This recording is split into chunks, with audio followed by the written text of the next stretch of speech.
La crisis económica ha afectado a cada ciudadano de una forma diferente, pero todos han notado su influencia, puesto que ha sacudido la realidad económica y social en que vivíamos. Muchas familias han sufrido los efectos de forma directa y han visto disminuir sus ingresos o su riqueza a causa del paro o por el deterioro de los negocios o por la minoración del valor de su patrimonio. Los que siguen contando con los mismos ingresos han modificado también sus comportamientos como consumidores por efecto de las malas expectativas y de las incertidumbres económicas. Como vemos, la crisis ha tenido un fuerte impacto sobre el comportamiento de los consumidores. La UNED ofrece el curso de formación permanente Tendencias actuales en Psicología del Consumo, Publicidad y Marketing, donde se estudian los procesos psicológicos básicos que subyacen al comportamiento del consumidor. Para explicarnos el perfil del consumidor postcrisis, nos acompaña su director, el profesor de la Facultad de Psicología, Francisco José Palací, que viene con dos profesores del curso.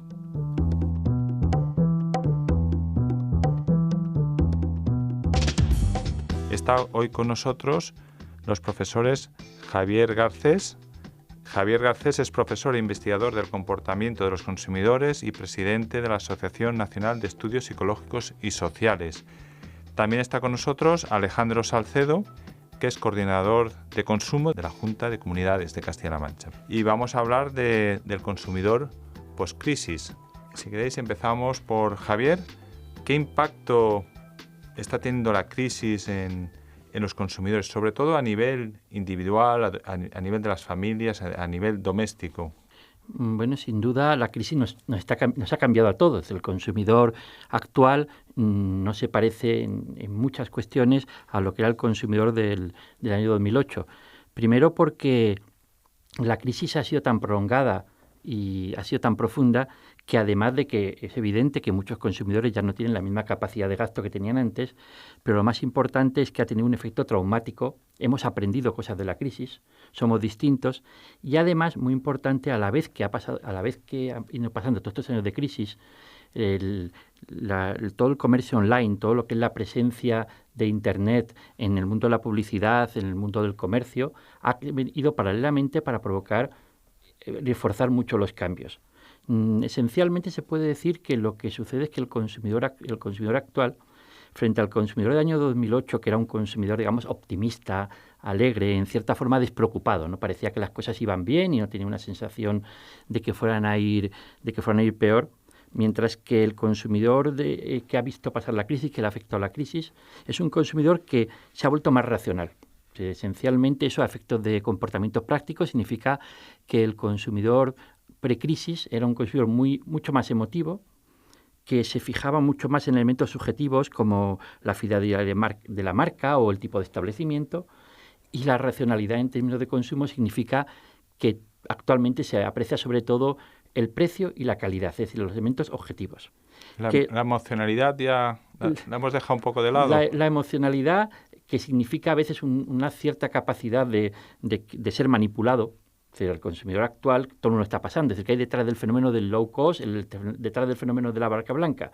Pues significa que el consumidor ha aprendido que estaba, por emocionalidad, gastando mucho más. Es decir, estaba gastando mucho más en productos más caros cuando tenía alternativas más baratas, más racionales, y lo ha aprendido a hacerlo, ha aprendido a que podía conseguir lo mismo gastando menos. Y es una vez que lo sabes, algo que ya sabes siempre. Es decir, ese cambio ha venido para quedarse porque supone un nuevo sentido del bienestar y un nuevo sentido del gasto. ¿Por qué? Porque no es que nos hayamos vuelto menos consumistas, eso es lo esencial.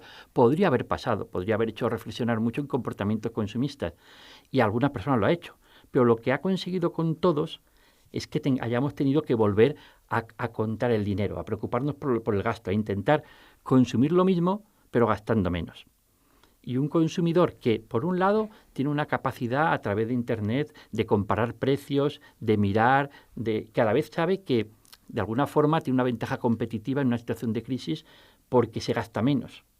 Y al gastar menos significa que relativamente un consumidor dispuesto a gastar espera siempre estar de alguna forma en una situación de preeminencia. El consumidor actual se dice que ya no está gastando más que cuando está ante una situación que cree que es una oportunidad. Mira mucho más el dinero.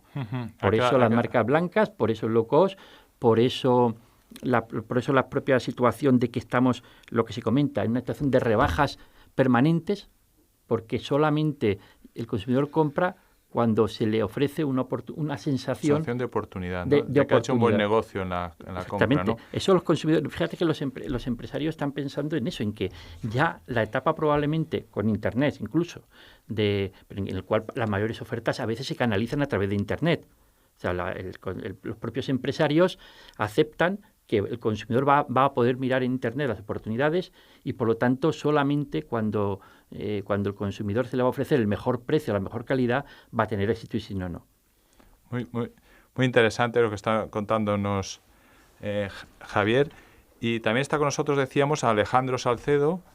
Y Alejandro Salcedo, como responsable de un departamento de consumo de la Junta, investigador también y profesor experto, vamos a preguntarle a nivel social, qué cambios sociales porque hemos visto con los aspectos más individuales, pero a nivel social, ¿qué cambios se han detectado? Bueno, es cierto que el impacto de la crisis está produciendo una serie de cambios que van más allá, lógicamente, de los comportamientos individuales de los consumidores. Esto está extendiéndose a otros ámbitos como es el social o el económico.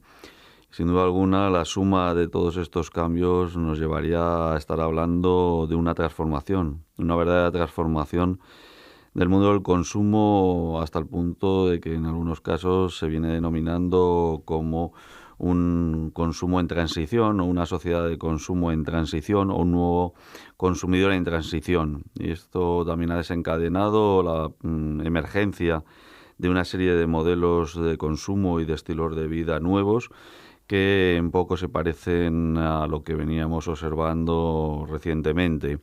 Quizás estos nuevos modelos, los más llamativos, no solo por sus características, sino también por la gran aceptación que están teniendo, podrían ser, por un lado, el prosumo, que no es reciente, pero sí que está cobrando relativa fuerza en esta época más reciente.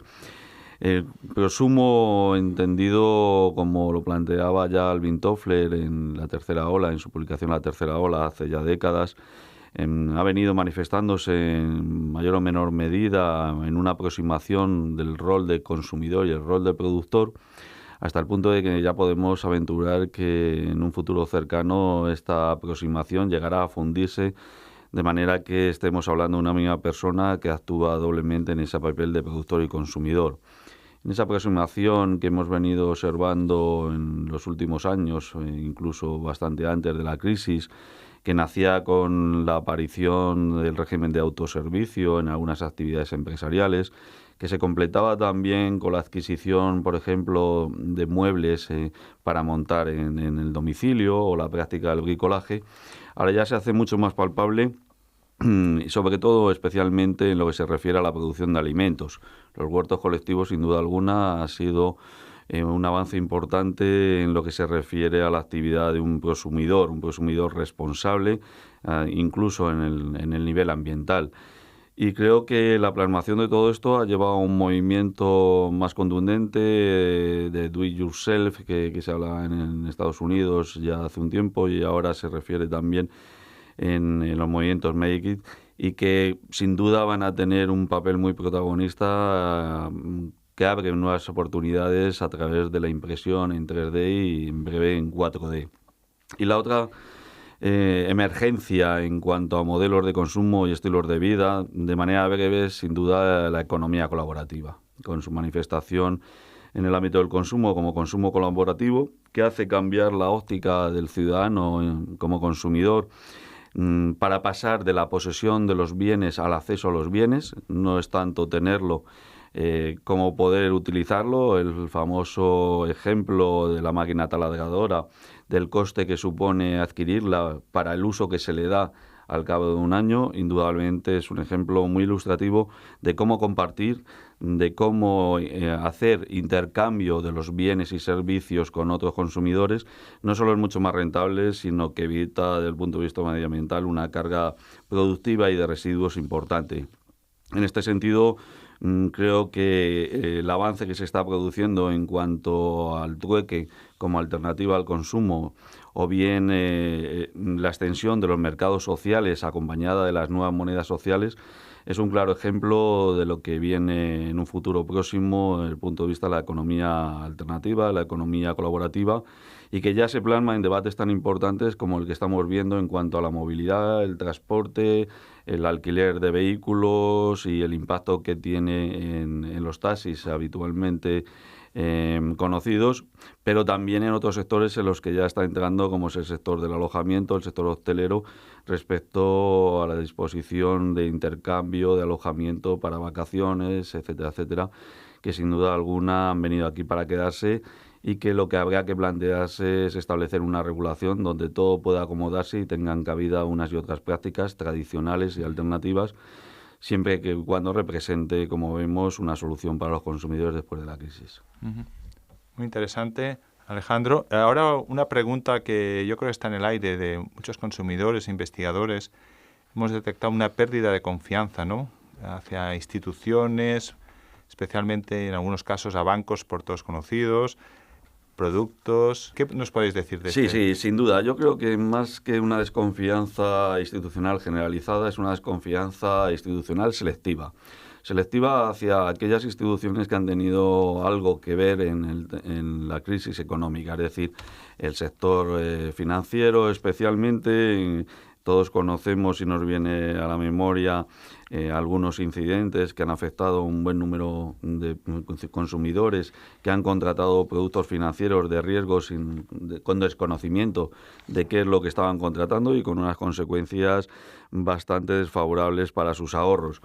Decir que hay desconfianza en términos generales, sin pensar que obviamente es una reacción defensiva por parte del consumidor, pues probablemente pudiera ser excesivo.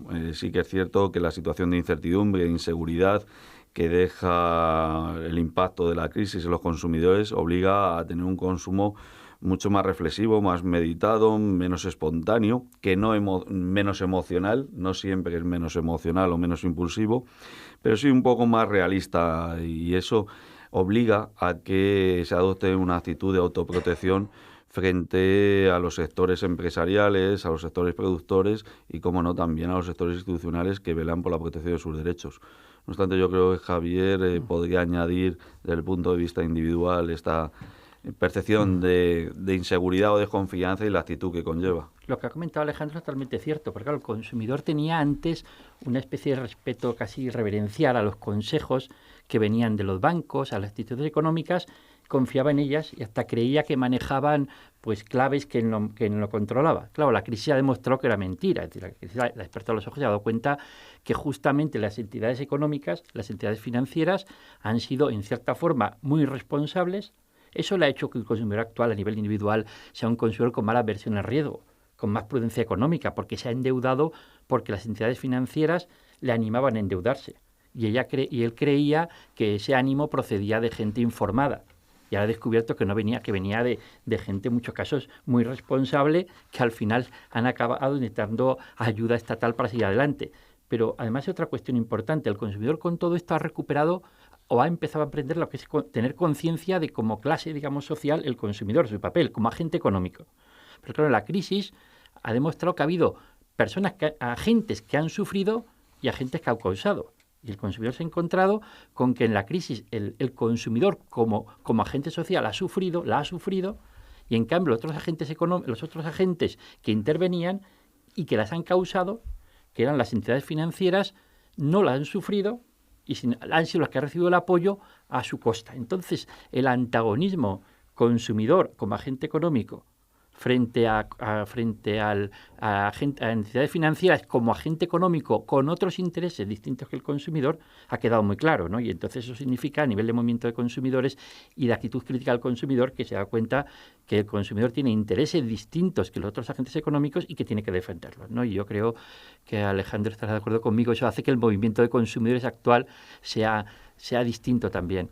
Sí, sin duda, el movimiento de consumidores no solo se ha tornado un movimiento mucho más especializado en aquellos temas que les afectan a los ciudadanos, sino que también operan con unos instrumentos legales de defensa de los derechos colectivos que están ejerciendo de manera activa y que no lo venían haciendo en otras circunstancias porque quizás la situación no les obligaba a ello. Yo creo que el impacto de la crisis y el cambio de las actitudes de los consumidores también está generando nuevos cambios en el movimiento asociativo de consumidores, en las relaciones y el diálogo que tienen con el sector empresarial. En definitiva, es una transformación más de todas las estructuras y procesos que rodean al mundo del consumo. A raíz de todo lo que estáis diciendo, yo creo que es muy interesante, ¿se podría establecer algún tipo de perfil de consumidor que va emergiendo? ¿Qué notas características tendría ese perfil? Sí, sin duda ya existen aproximaciones sobre un nuevo perfil del consumidor que recoja los rasgos de este consumidor en transición. Evidentemente no se puede establecer un perfil único o uniforme porque el impacto de la crisis es diferente para cada uno de los consumidores y aunque todos comparten ciertos rasgos en esa incidencia, sí que es verdad que los recursos personales, sociales y económicos de cada uno de los consumidores también establece una heterogeneidad a la hora de hacerles frente. Es decir, el grado de resiliencia que tienen los consumidores es variable frente a la crisis, pero podemos avanzar a unos rasgos sin ánimo de ser exhaustivo y de manera resumida. Uno de ellos, pensamos que el consumidor actual se le podría definir antes de nada como un consumidor en red e hiperconectado. Esta es una función clave en lo que es la salida de la crisis y que nos lleva también a la economía compartida o colaborativa. Aunque también es cierto que tiene una cierta obsesión por la interconexión. También le permite esta interconectividad contar con múltiples prescriptores, personas que pueden aconsejar y asesorar sobre las decisiones de compra con cierta garantía y que cuentan además con una reacción a la desconfianza, puesto que estos prescriptores siempre son personas que van a contar con la confianza de los consumidores. Es cierto que también el consumidor se mueve en un contexto de infosicación, entendiendo este término como saturación informativa, lo que le lleva a hacer un esfuerzo selectivo mayor a la hora de realizar las comparaciones en la toma de decisiones de su compra. Por otro lado, otro rasgo sería el comportamiento dicotómico, dual que tiene, en que se conjuga, sin embargo, de manera simultánea un aislamiento individual tecnológico, es decir, a través de sus propios recursos, en su propia casa, sus propios dispositivos que le permiten estar conectado, con esa euforia de socialización que nos trae las nuevas tecnologías de la información y la comunicación. Diríamos que sería algo así como lo social en lo individual. En este sentido, también encontramos una ambigüedad entre lo global y lo particular. Sería la máxima expresión de esta circunstancia la franquicia de lo que se llama customización, ¿no? Poder personalizar en una oferta universal aquellos productos que a ti te interesa, que tengan unas características que se ajusten exclusivamente a tu demanda, a tus necesidades. Por otro lado, el consumidor, en relación con este acceso permanente e interconexión a las nuevas tecnologías, se mueve en entornos virtuales que buscan una práctica experiencial durante, antes y después de la compra. Esto ha hecho que no solo se incremente la cifra de comercio electrónico, sino que hayan emergido nuevas prácticas comerciales como el showrooming o el web rooming. El showrooming, cuando se toma la decisión en tienda física, offline, pero luego la compra se realiza en entorno online, y el web rooming a la inversa. Es decir, la decisión es visitando páginas web, navegando, pero luego van a la tienda física o bien a recoger el producto o bien a adquirirlo. En definitiva, todo esto está haciendo que la oferta empresarial se haya transformado en una oferta omnicanal, es decir, que nos llega por televisión, por radio, por medios electrónicos, por internet, etcétera, etcétera. Otro rasgo muy significativo de este nuevo perfil de consumidor es que asocia sus decisiones de compra a una búsqueda emocional de las experiencias, con un carácter intangible, a veces hasta fugaz. También es cierto que basa sus decisiones de compra en factores extrínsecos de los productos, lo que conlleva a que no utilicen las prestaciones al 100% y haya cierto derroche funcional, porque nos fijamos muchas veces más en lo accesorio, en el envasado, en la presentación, etcétera, etcétera, que en las propias prestaciones del producto. Y para ir terminando, también es un consumidor mucho más consciente, mucho más inquieto, sensibilizado medioambientalmente y socialmente, pero con un apoyo pasivo, con un compromiso limitado, lo que se viene llamando free rider. Es decir, apoyan las iniciativas sociales y medioambientales en su decisión de compra, pero siempre y cuando no se choquen o se encuentren con un problema de precio, etcétera, etcétera. aunque sí hay que reconocer una implicación activista mucho más alta de la que venía teniendo hasta estas fechas, hasta esta época. Y luego, para terminar, hay una tendencia también de incorporación aceleradamente temprana al consumo, que se manifiesta mucho en las compras online relacionadas con dispositivos tecnológicos. Cada vez se incorporan en compradores con menor edad a este tipo de productos a través de las nuevas tecnologías, y una tendencia a la sobrevaloración de lo estético y lo sano, que ya se venía observando también con anterioridad. Muy importante en ese estado y vocación de permanente conectividad valorar el problema de la movilidad, de modo que podríamos concluir que estaríamos en un consumo multicanal, pero deslocalizado y de proximidad. Y como corolario a esta disección muy esquemática de las tendencias de comportamiento consumidor en transición, cabría concluir que los consumidores en estos momentos están transitando hacia un consumo racional en lo económico, sin duda alguna por impacto de la crisis económica y financiera, pero nítidamente emocional en sus decisiones. Muchas gracias, Alejandro, por la completa descripción, ¿no?, de estas tendencias emergentes. En el curso tienen más información en otras publicaciones. Si se pone en contacto con nosotros, pues podemos ampliar o profundizar en ello. Y también, Javier, sobre el perfil del nuevo consumidor, ¿qué nos puedes añadir? Sí, yo diría una cuestión que, puesto que estamos viviendo en ello, y a veces hacer un análisis de lo que nos está sucediendo a todos como consumidores que somos del aquí y ahora, que al fin y al cabo es lo que intentamos en el curso, ¿no? Que el consumidor, que el alumno entienda en algo tan dinámico como el consumo, en el cual lo que se decía hace 5 años ya no vale porque está cambiando y hay que estar tan atento a la realidad. Lo que ha comentado Alejandro respecto a Internet y los cambios, entender la doble visión, el doble efecto que el consumidor está teniendo Internet. Como todo tiene su grandeza y sus miserias, sus ventajas y sus peligros. Por un lado puede dar esa sensación, y es cierto, de poder al consumidor, en el sentido en que yo puedo hablar mal de un restaurante y en una red social y hacer que ese restaurante no de repente dejen de ir todos mis contactos. Que tengo el poder de que quiero comprar un aparato de música y puedo desde mi casa en cualquier momento ver miles de ofertas de ese aparato de música y estar seguro de cuál es la oferta más barata. Pero a la vez el consumidor, el Internet, le hace ser más manipulable en cierta manera. Es decir, el Internet, lo que estamos haciendo es también volcar en las redes sociales que no le pertenecen al consumidor, que no son propias del consumidor, la información sobre nuestros gustos, sobre nuestras actitudes, está haciendo que sea algo que es esencial en el consumidor actual. El consumidor actual está comprando las 24 horas del día. Si hubiera un cambio esencial que antes hemos señalado, es que el ciudadano anterior era consumidor a veces, a unas horas en que estaban abiertos los comercios.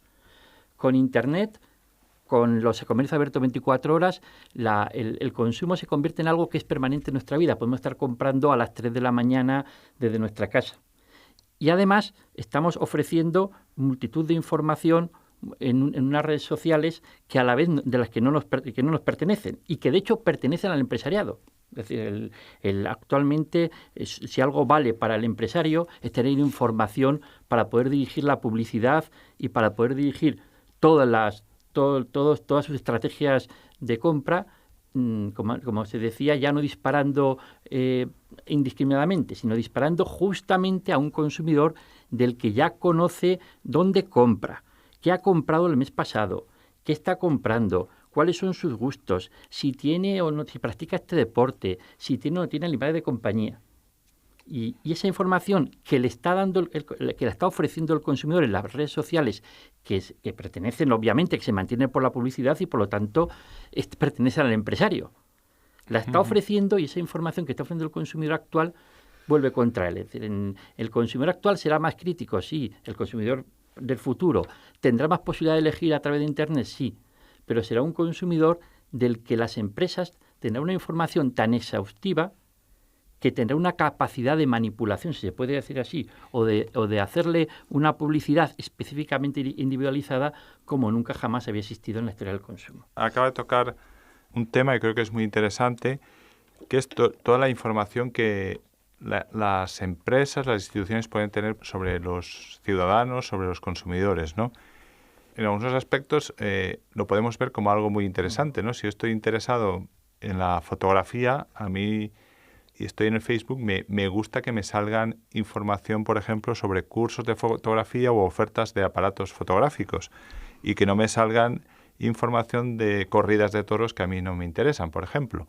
Hasta ese punto es algo muy interesante, muy positivo, pero claro, el problema es cuando ya llamas por teléfono a una compañía telefónica para buscar una oferta, no te atienden y esa llamada queda registrada, y esa llamada, por ejemplo, eso me ha pasado a mí personalmente, esa llamada pasa a otra compañía a la que estás tú. Esa compañía pasa esa información y te dice, oiga, usted se quería ir de nuestra compañía, le vamos a ofrecer una oferta, ¿no? Para que se mantenga la nuestra, ¿no? ¿Hasta qué punto no están atentando nuestros derechos de ciudadanos, ¿no? Y puede tocar, y esto es un caso un poco que no afecta quizá demasiado a la intimidad, pero puede tocar otros casos que afecten más, ¿no? Entonces, por una parte tenemos que abre muchas posibilidades sobre el marketing, pero también tiene algunas sombras. Para concluir, ¿qué nos podéis decir sobre este tema? Sobre qué posibilidades abren al marketing, a los empresarios, a las organizaciones este nuevo consumo. Hombre, yo creo que evidentemente les va a obligar a adaptarse a esta emergencia o consumo en transición. Yo creo que el consumo ya no se ve de una manera lineal, donde el consumidor era el último eslabón de la cadena. Ahora yo creo que se persiguen circuitos cortos de comercialización, se fomenta la producción local, y todo esto lo que implica es una mayor comunicación entre consumidores, productores y distribuidores, es decir, a lo largo de toda la cadena. Y es una cadena, además, dentro de la economía circular, que no tiene una secuencia lineal, tiene lógicamente una interrelación y una interacción en red de todos los agentes que participan. Esto que se viene a resumir en el concepto de corresponsabilidad y que se muestra a través también de los programas de responsabilidad social corporativa de las empresas, va a llevar también a vías para abordar el uso responsable de las nuevas tecnologías o la publicidad responsable o cualquier área donde el compromiso sea por igual por parte de empresarios, por parte de la oferta, como de la demanda comercial, por parte de los consumidores. Muchas gracias. Podríamos continuar hablando, pero tenemos que cerrar. En el curso tiene más información. Pues saludarles a todos y animarles efectivamente a que entren al curso, donde van a tener una información más amplia. Gracias. Muchas gracias a todos. Muchas gracias.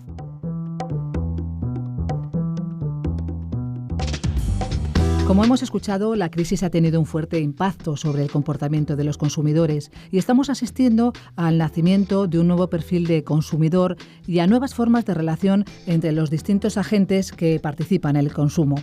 Damos las gracias a los profesores del curso de formación permanente Tendencias Actuales en Psicología del Consumo, Publicidad y Marketing, que nos han acompañado hoy. Francisco José Palací, que es profesor de la Facultad de Psicología de la UNED, Alejandro Salcedo, que es coordinador de consumo de la Junta de Comunidades de Castilla-La Mancha, y Javier Garcés, que es presidente de la Asociación Nacional de Estudios Psicológicos y Sociales.